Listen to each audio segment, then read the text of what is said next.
മുടി വളരാൻ വേണ്ടിയിട്ടുള്ള എണ്ണയാണ് ഇവിടെ തയ്യാറാക്കാൻ പോകുന്നത്. അതിന് വേണ്ടിയിട്ടുള്ള ഇൻഗ്രീഡിയൻസ് ആണിത്. ഇത് മുരിങ്ങയിലയാണ്. അതുപോലെ തന്നെ തുളസിയില, പനിക്കൂർക്ക, ഇത് നമ്മുടെ കേശവർദ്ധിനി, മുടി വളർച്ചയ്ക്ക് അതായത് മുടി വളർച്ചയ്ക്ക് ആവശ്യമായിട്ടുള്ളൊരു ഇതാണ് കേശവർദ്ധിനി. അതുപോലെ തന്നെ മുടി വളരാനും മുടിക്ക് കറുത്ത നിറം കിട്ടാനും ഒക്കെ ഏറ്റവും നല്ലതായിട്ടുള്ളൊരു ഇതാണ് കറിവേപ്പില. അതിന് കൂടാതെ നമ്മൾ ഇതിനകത്ത് എടുത്തിരിക്കുന്നതെന്ന് വെച്ചാൽ ഇത് റോസ്മേരിയുടെ റോസ്മേരി ഉണ്ട്. അതുപോലെ തന്നെ കരിഞ്ജീരകം എന്ന് വെച്ചാൽ മുടി വളർച്ചയ്ക്ക് ഏറ്റവും അനുയോജ്യമായിട്ടുള്ളൊരു സാധനമാണ് കരിഞ്ജീരകം. ഇത് നമ്മൾ മുടിക്ക് നിറം കിട്ടാനും മുടി നന്നായി വളരാനും ഒക്കെ വേണ്ടിയിട്ടുള്ളതാണ്.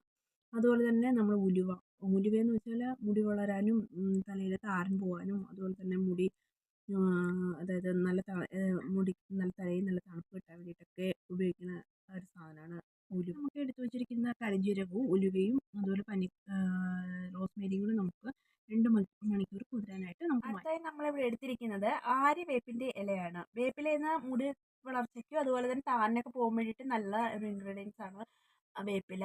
പിന്നെ അടുത്ത നമ്മളിവിടെ എടുത്തിരിക്കുന്നത് പൂവാങ്കുരുന്നിലാണ്. പൂവാങ്കുരുന്ന് മുടി വളരാൻ ഏറ്റവും നല്ല ഒരു ഇൻഗ്രീഡിയൻസ് ആണ്. പിന്നെ പേരയില മുടി വളർച്ചയ്ക്ക് നല്ല അനുയോജ്യമായിട്ടൊരു ഇൻഗ്രീഡിയൻസ് ആണ്. അതുപോലെ തന്നെ അതായത് എണ്ണ കാച്ചുന്നതിൽ ഏറ്റവും പ്രധാനമായിട്ട് നമ്മൾ ഉപയോഗിക്കുന്ന ഒരു സസ്യമാണ് കയ്യോന്നി നമ്മളിവിടെ എടുത്തിരിക്കുന്നത് കറ്റാർവാഴയാണ്. കറ്റാർവാഴ മുടി വളർച്ചയ്ക്ക് ഏറ്റവും ബെസ്റ്റ് ആയിട്ടുള്ള സാധനമാണ്. അതാണ് നമ്മളിപ്പോൾ കറ്റാർവാഴ എടുത്തിരിക്കുന്നത്.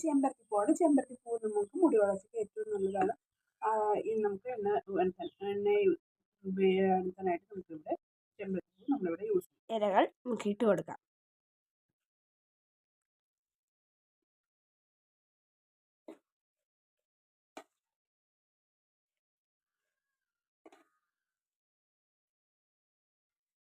നമുക്ക് ഇട്ട് കൊടുക്കാം.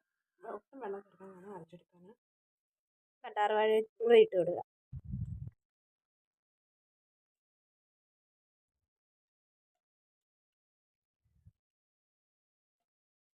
ഇത് അരച്ചെടുത്തിട്ടുണ്ട്. ഇവിടെ നെല്ലിക്ക ഇട്ട് കൊടുക്കുന്നുണ്ട് കേട്ടോ. ഇൻഗ്രീഡിയൻസ് എല്ലാം നമ്മളിവിടെ അരച്ചെടുത്തിട്ടുണ്ട്.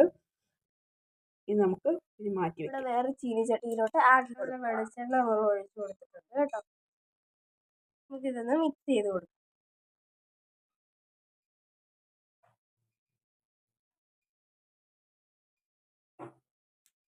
നമ്മളിത് നന്നായിട്ട് ഇളക്കി വെച്ചിട്ടുണ്ട്. ഇങ്ങനെ ഇരിക്കും. ഇനിയുണ്ട് ചേരുവകൾ. 3 മിനിറ്റ് വെച്ചേക്കാം.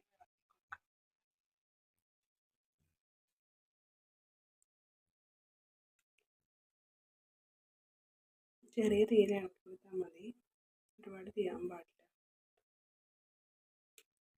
എടുക്കാം കേട്ടോ.